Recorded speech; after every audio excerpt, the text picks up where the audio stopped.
morning. How are you? It's been great, hasn't it? I've been blown away by the whole thing. In fact, I'm leaving.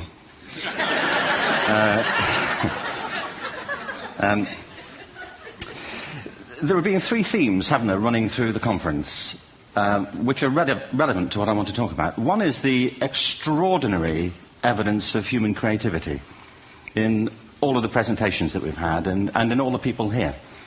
Just the variety of it and the range of it. The second is that it's put us in a place where we have no idea what's going to happen in terms of the future. No idea how this may play out. I have an interest in education. Actually, what I find is everybody has an interest in education. Don't you? I find this very interesting. If you're at a dinner party and you say you work in education, actually, you're not often at dinner parties, frankly. If you work in education, you're not asked, and you're never asked back, curiously. That's I think that strikes me.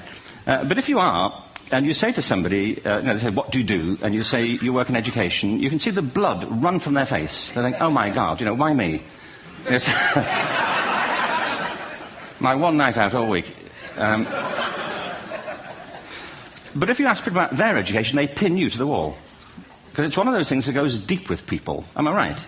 Like religion and money and other things. So I have a big interest in education, and I think we all do. We have a huge vested interest in it, partly because it's education that's meant to take us into this future that we can't grasp. If you think of it, children starting school this year will be retiring in 2065. Nobody has a clue, despite all the expertise that's been on parade for the past 4 days, what the world will look like in 5 years' time. And yet we're meant to be educating them for it. So the unpredictability, I think, is extraordinary. And the third part of this is that we've all agreed, nonetheless, on the really extraordinary capacities that children have, their capacities for innovation. I mean, Serena last night was a marvel, wasn't she? Just seeing what she could do. And she's exceptional, but I think she's not, so to speak, exceptional in the whole of childhood. What you have there is a person of extraordinary dedication who found a talent. And my contention is all kids have tremendous talents, and we squander them pretty ruthlessly. So I want to talk about education, and I want to talk about creativity. My contention is that creativity now is as important in education as literacy, and we should treat it with the same status. Thank you.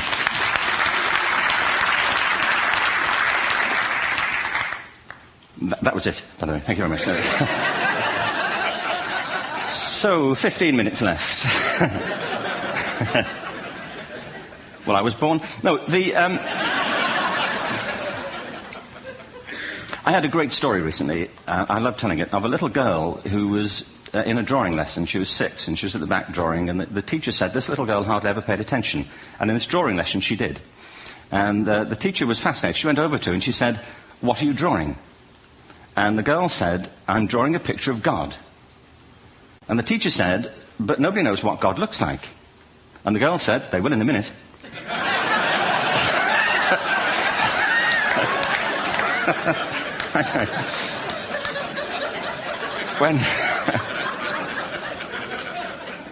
When my son was 4 in England, actually he was 4 everywhere, to be honest. I mean, if we're being strict about it, wherever he went, he was 4 that year. But he was in the Nativity play. Do you remember the story? No, it was big. It was a big story. Mel Gibson did the sequel. You may have seen it. I don't know. It was Nativity 2. But James got the part of Joseph, which we were thrilled about. We consider this to be one of the lead parts. We had the place crammed full of agents in T-shirts, James Robinson is Joseph. He didn't have to speak, but do you know the bit where the 3 kings come in? They come in bearing gifts, and they bring gold, frankincense, and myrrh. This really happened. We're sitting there, and they, I think, just went out of sequence. Because we talked to the little boy afterwards and said, are you okay with that? And they said, yeah, why was that wrong? They just switched. I think that was it. Anyway, the 3 boys came in, little 4-year-olds with tea towels on their heads, and they put these boxes down. The first boy said, I bring you gold. And the second boy said, I bring you myrrh. And the third boy said, Frank sent this.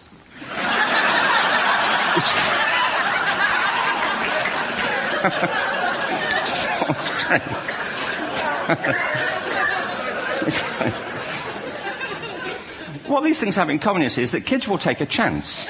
If they don't know, they'll have a go. Am I right? They're not frightened of being wrong. Now, I don't mean to say that being wrong is the same thing as being creative. What we do know is, if you're not prepared to be wrong, you'll never come up with anything original. If you're not prepared to be wrong. And by the time they get to be adults, most kids have lost that capacity. They have become frightened of being wrong. And we run our companies this, by the way. We stigmatize mistakes. And we're now running national education systems where mistakes are the worst thing you can make. And the result is that we are educating people out of their creative capacities. Picasso once said this. He said that all children are born artists. The problem is to remain an artist as we grow up. I believe this passionately, that we don't grow into creativity, we grow out of it. Or rather, we get educated out of it. So why is this? I lived in Stratford-on-Avon until about 5 years ago. In fact, we moved from Stratford to Los Angeles. So you can imagine what a seamless transition, this was from LA. Actually, we lived in a place called Snitterfield, just outside Stratford, which is where Shakespeare's father was born. Are you struck by a new thought? I was. You don't think of Shakespeare having a father, do you? Do you? Because you don't think of Shakespeare being a child. Do you? Shakespeare being 7. I never thought of it. I mean, he was 7 at some point. He was in somebody's English class, wasn't he? Do you understand? Really? How annoying would that be?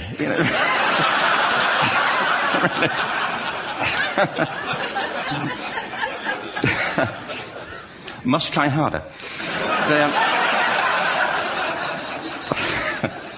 Being sent to bed by his dad, to Shakespeare. Go to bed now, to William Shakespeare, and put the pencil down.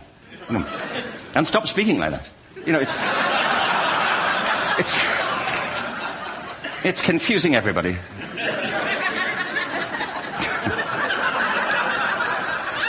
Anyway, we moved from Stratford to Los Angeles, and I just want to say a word about the transition. Actually, my son didn't want to come. I've got 2 kids. He's 21 now, and my daughter's 16. He didn't want to come to Los Angeles. He loved it, but he had a girlfriend in England. This was the love of his life. Sarah. He'd known her for a month. Mind you, they'd had their 4th anniversary. Because it's a long time when you're 16. Anyway, he was really upset on the plane. He said, "I'll never find another girl like Sarah."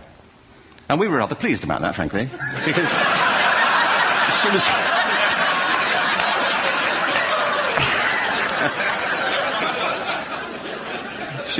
she was the main reason we were leaving the country.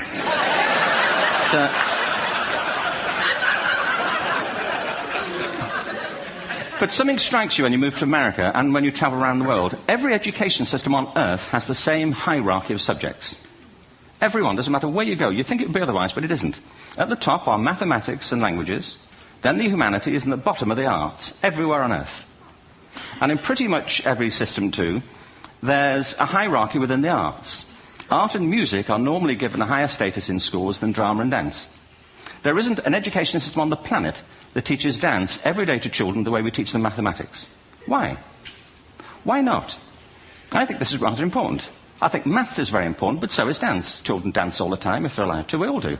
We all have bodies, don't we? Did I miss a meeting? I think...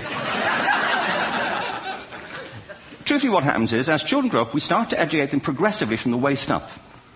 And then we focus on their heads, and slightly to one side.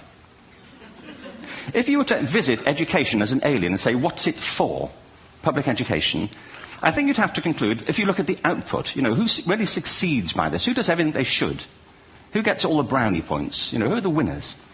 I think you'd have to conclude the whole purpose of public education throughout the world is to produce university professors. Isn't it? They're the people who come out the top, and I used to be one.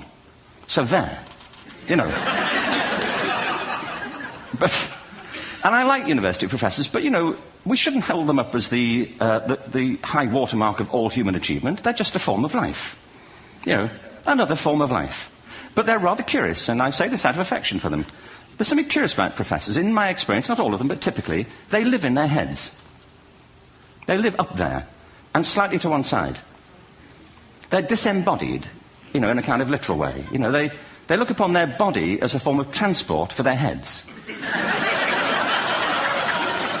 It's... Don't they? It's a way of getting their head to meetings.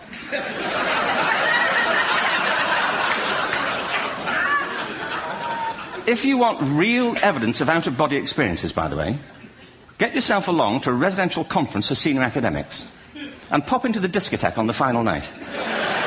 And there you will see it. Grown men and women writhing uncontrollably off the beat. Waiting to end so they can go home and write a paper about it. Now, our education system is predicated on the idea of academic ability. And there's a reason. The whole system was invented around the world. There were no public systems of education really before the 19th century. They all came into being to meet the needs of industrialism. So the hierarchy is rooted on two ideas. Number one, that the most useful subjects for work are at the top. So you were probably steered benignly away from things at school when you were a kid, things you liked, on the grounds you would never get a job doing that.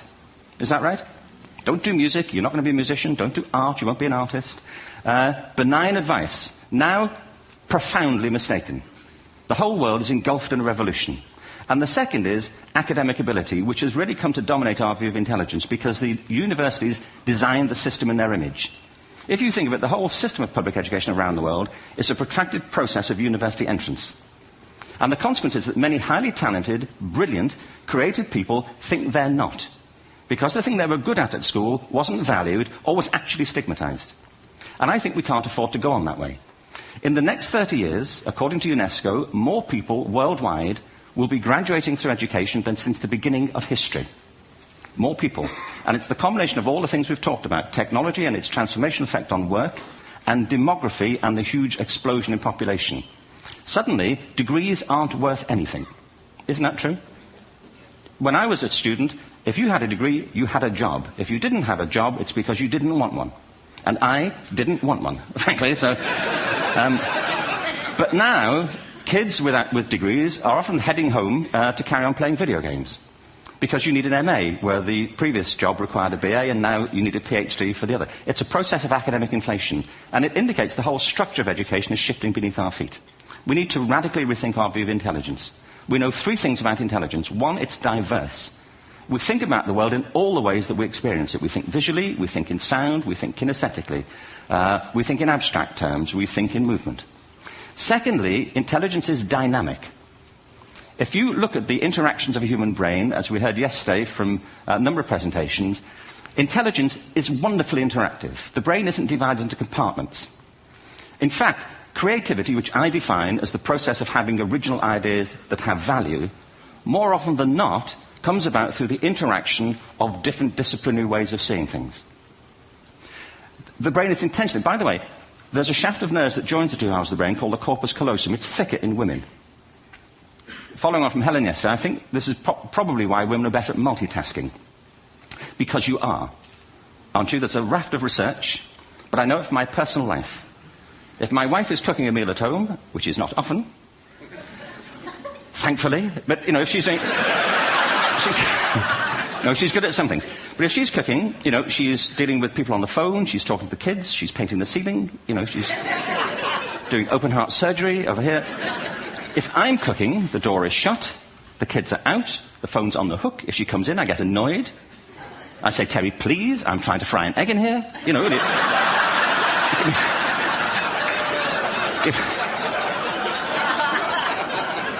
Give me a break. Actually, there was do you know that old philosophical thing? If a tree falls in a forest and nobody hears it, did it happen? Remember that old chestnut? I saw a great T-shirt recently which said, if a man speaks his mind in a forest and no woman hears him, is he still wrong?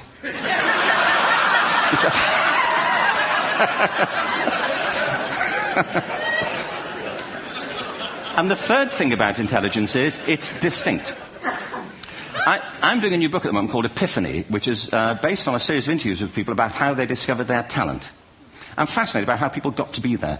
It's really prompted by a conversation I had with a wonderful woman who most people have never heard of. She's called Gillian Lynn. Have you heard of her? Some have. She's a choreographer, and everybody knows her work. She did Cats. and Phantom of the Opera. She's wonderful. I used to be on the board of the Royal Ballet in England, as you can see. And anyway, Jill and I had lunch one day. I said, how'd you get to be a dancer? And she said it was interesting. When she was at school, she was really hopeless. And the school in the 30s wrote to her parents and said, we think Gillian has a learning disorder. She couldn't concentrate. She was fidgeting. I think now they'd say she had ADHD. Wouldn't you? But this was the 1930s, and ADHD hadn't been invented, at this point, so it wasn't an available condition. People weren't aware they could have that. Anyway, she went to see this specialist. So this oak-panelled room, and she was there with her mother, and she was led and sat on this chair at the end, and she sat on her hands for 20 minutes while this man talked to her mother about all the problems Gillian was having at school. And at the end of it, because she was disturbing people, their homework was always late and so on, little kid of 8, in the end, the doctor went and sat next to Gillian and said, Gillian, I've listened to all these things that your mother's told me. I need to speak to her privately. So he said, wait here, we'll be back. We won't be very long. And they went and left her. But as they went out the room, he turned on the radio that was sitting on his desk. And when they got out the room, he said to her mother, just stand and watch her. And the minute they left the room, she said she was on her feet, moving to the music. And they watched for a few minutes, and he turned to her mother, and he said, Mrs. Lynn, Gillian isn't sick. She's a dancer. Take her to a dance school. I said, what happened? He said, she did. I can't tell you how wonderful it was. We walked in this room, and it was full of people like me. People who couldn't sit still. People who had to move to think. They did ballet, they did tap, they did jazz, they did modern, they did contemporary. She was eventually auditioned for the Royal Ballet School. She became a soloist. She had a wonderful career at the Royal Ballet. She eventually graduated from the Royal Ballet School, found her own company, the Gillian Dance Company, met Andrew Lloyd Webber. She's been responsible for some of the most successful musical theatre productions in history. She's given pleasure to millions, and she's a multi-millionaire. Somebody else might have put her on medication and told her to calm down. Now, I think...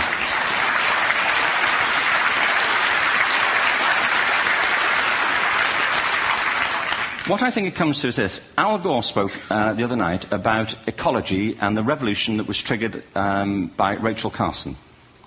I believe our only hope for the future is to adopt a new conception of human ecology, one in which we start to reconstitute our conception of the richness of human capacity.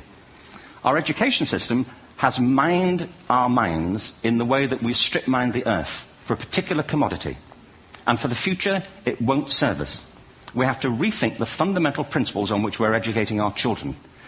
There was a wonderful quote by Jonas Salk, who said, if all the insects were to disappear from the earth, within 50 years, all life on earth would end.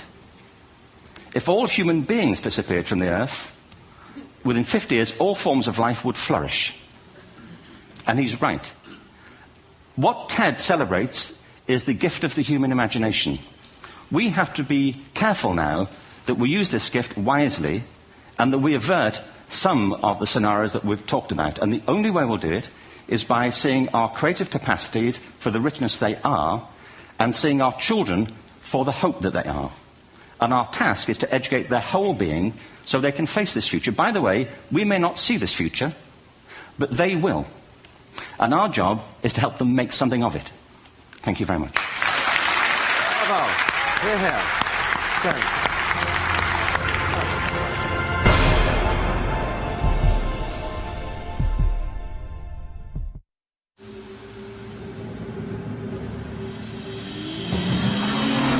It's a sports car, yet a sedan.